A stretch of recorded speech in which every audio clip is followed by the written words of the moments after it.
కన్యరాశి వారికి ఈ నూతన ఆంగ్ల సంవత్సరం నుండి మరియు ఉగాది పండుగ నుంచి ఆదాయ వ్యయాలు ఎలా ఉన్నాయో, రాజపూజ్య అవమానం ఎలా ఉందో ఈ వీడియోలో తెలుసుకుందాం. ఆదాయం 8, వ్యయం 11. అనగా 8 రూపాయలు మీరు సంపాదిస్తే 11 రూపాయలు ఖర్చు పెట్టబోతున్నారు కనుక 3 రూపాయలు అప్పు కాబోతుంది. కనుక ఇలాంటి కాల సమయంలో అపోహలకు వెళ్ళొద్దు, ఆడంబరాలకు దూరంగా ఉండండి.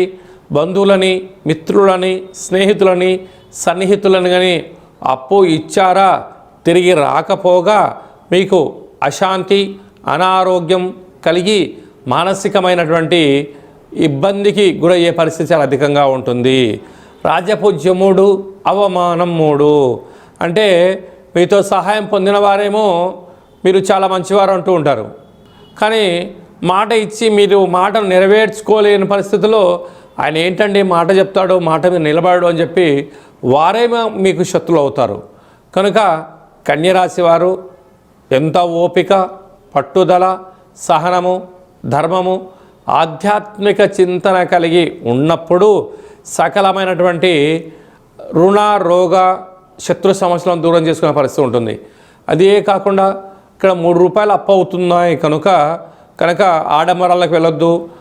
వచ్చినటువంటి ఆదాయాన్ని స్థిరాస్తులు సంపాదించే ప్రయత్నం చేయండి. కానీ బ్యాంకు వాళ్ళు లోన్లు ఇస్తున్నారు కదా, అడగగానే అప్పులు ఇస్తున్నారు కదా అని చెప్పి అప్పులు తెచ్చి ఇంకో చోట మీరు పెట్టుబడులు పెట్టారా? మీరు అప్పు తెచ్చిన చోటనేమో మీరు అప్పులు కట్టాలి. మీరు అనుకున్నంత ధర పలకలేని సమయంలో ఇది పోతుంది, అదే పోతుంది, అప్పుల పాలయ్యే పరిస్థితి చాలా అధికంగా ఉంటుంది.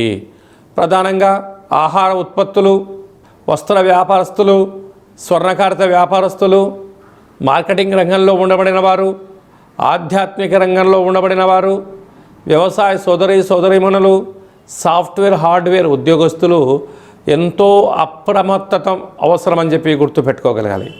ఇలాంటి కాల సమయంలో ఈ సంవత్సరం మనకు యమునా నది రాబోతుంది కనుక యమునా నదికి పుష్కరాలు ఉన్నాయి కనుక పుష్కర స్నానం చేయగలిగితే, పితృదేవతల యొక్క ఆశీస్సులు పొందగలిగినట్లయితే సకల గ్రహ దోషం తొలగుతుంది.